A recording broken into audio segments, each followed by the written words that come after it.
Hey friend, God told me to get on and encourage someone today that feels like their back is against the wall, that feels like you've given all you have to give and you just don't know how much more you're going to be able to do this thing, to play this game. You don't know if you're going to win this thing.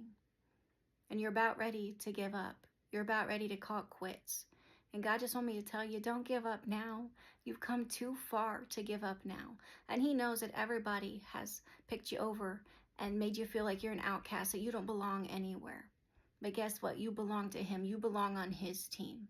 And He's the God of second chances. He's the God that uses setbacks for setups, for this amazing, epic comeback.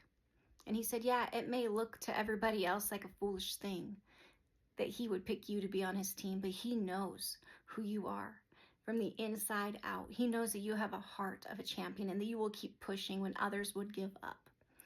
And He actually had reminded me of a few things while I was watching the movie Little Giants, and it's an old movie, but it's about that very thing, how these kids were picked over, cast out, and they decided to start their own team.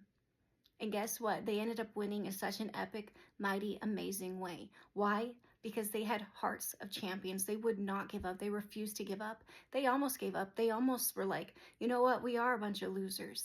But then when their coach started talking to them, they started looking at themselves and each other in a different way. And they started remembering all the times that they had come through before, that they had persevered, that they had done something that no one else in their family or friend group had. And I just feel like God is telling someone today, just remember those times that you did things that other people could not in a boastful way, but in a remembering way, that you do have amazing talents. You have qualities, you have things inside of you that you possess. And most importantly, you have a heart of a champion, that you will not give up no matter what. And when these kids started remembering all this stuff, it reawakened that champion in them. And then they also started talking about the fact that it only takes one time to win, that it didn't matter if you had lost 99 times, right? This game, this time, if you won, that's all that mattered. It was a one or done kind of thing. And God's telling someone today, if you will just get up, if you will keep choosing to push through all the opinions and the noise and all the stuff going on, and just say, you know what, God, I'm going to be all in. I'm going to give it my all. It doesn't matter if everybody counts me out, because those kids, when they came back out, the other team had actually basically told everyone that they had already lost, so they might as well call it quits. But the coach of that team was like, no, we're playing. And they played, and they did. They won in such an epic, amazing way that everybody in that whole town was astonished. And God says that can be your story too.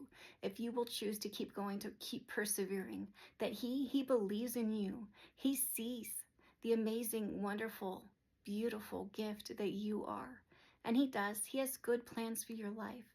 And He says, will you choose to believe it and keep walking forward with Him and win this thing?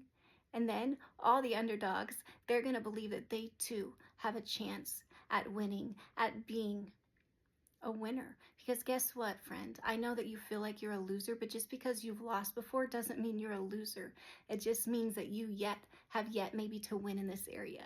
But guess what? When you win in an epic way, it's going to show you that you were never ever a loser. Because guess what? You never ever gave up. You never threw in the towel. You are not a failure just because you failed.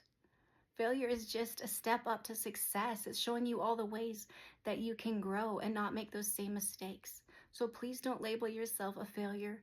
Please don't label yourself a lost cause, because God isn't. He has amazing, wonderful plans for you. And He says, come on, let's enjoy the game together. Because that's another thing that coach told him, is like, just have a love for the game. And sometimes we forget that, friend, in the living of life, don't we? To just enjoy our time here on earth with God, and to just have a love for the game, a love for life. God says you can do this thing, you can win this thing. He knows it looks like beyond impossible right now, but guess what? That doesn't matter, because it may be impossible with man, but nothing is impossible with God. I love you, friend. I'm praying for you, and I hope you have a great day.